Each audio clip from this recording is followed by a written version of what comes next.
Muito bem, aprendemos agora há pouco que a aceleração está relacionada com a concavidade da curva, da parábola do MUV, do gráfico espaço-tempo do MUV. Então, a aceleração positiva, concavidade para cima, a aceleração negativa, concavidade para baixo.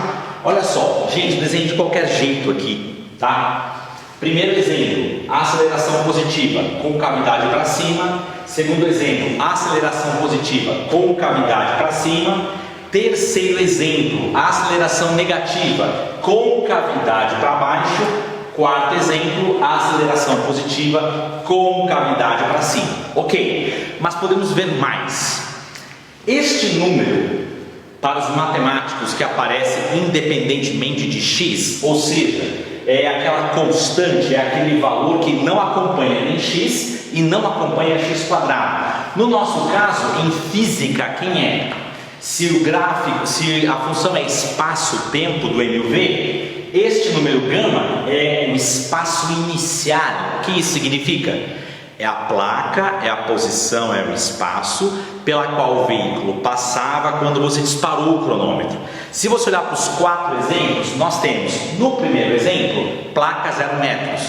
Quando o cronômetro foi disparado pelo observador, o veículo estudado, o móvel estudado, passava pela posição 0 metros. No segundo exemplo, ao disparar o cronômetro, o veículo móvel estudado passava pela posição 3 metros. Não esqueça que todos os exemplos estão no sistema internacional de unidades.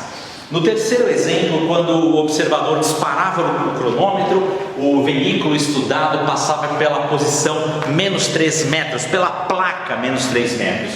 E no último exemplo também, quando o cronômetro foi disparado, o veículo móvel estudado passava pela posição menos 3 metros. Ora, o que a gente pode fazer com isso? Galera, os matemáticos ensinam que esse valor que aparece sem acompanhar o x é exatamente o valor de y para x igual a 0. Ou, no nosso caso, é o valor para o space para um instante igual a 0. Faz sentido. O instante igual a 0 é o instante inicial, quando você dispara o cronômetro. Ora, esse número para os matemáticos, quem é?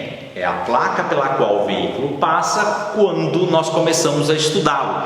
E como é que esse número, essa placa, essa posição inicial aparece no gráfico? Muito simples. É exatamente o valor de y para o tempo 0. Se você observar aqui, no primeiro exemplo, olha só, posição 0. Você apertou o cronômetro, o veículo passava pela posição 0. Para o segundo exemplo, você apertou o cronômetro, o veículo passava por onde? Pela posição 3 metros. Terceiro exemplo, você apertou o cronômetro, por onde passava o veículo? Pela placa menos 3 metros, pela posição menos 3 metros. O último exemplo, você apertou o cronômetro, você observador, e o veículo passava por onde? Pela placa menos 3 metros. Ora, então nós já temos duas informações. Ao bater o olho na expressão espaço versus tempo do MUV, nós sabemos desenhar a concavidade da parábola a partir da aceleração. A aceleração positiva, a concavidade para cima, a aceleração negativa, a concavidade para baixo. Segunda informação, de bater o olho na expressão, na função temporal do MUV, nós conseguimos marcar o que? A posição inicial. Quem é ela? É aquela posição que você marca para um instante inicial, para um instante 0. Fácil. Dá para saber mais coisas? Sim. Me acompanhe nos próximos episódios.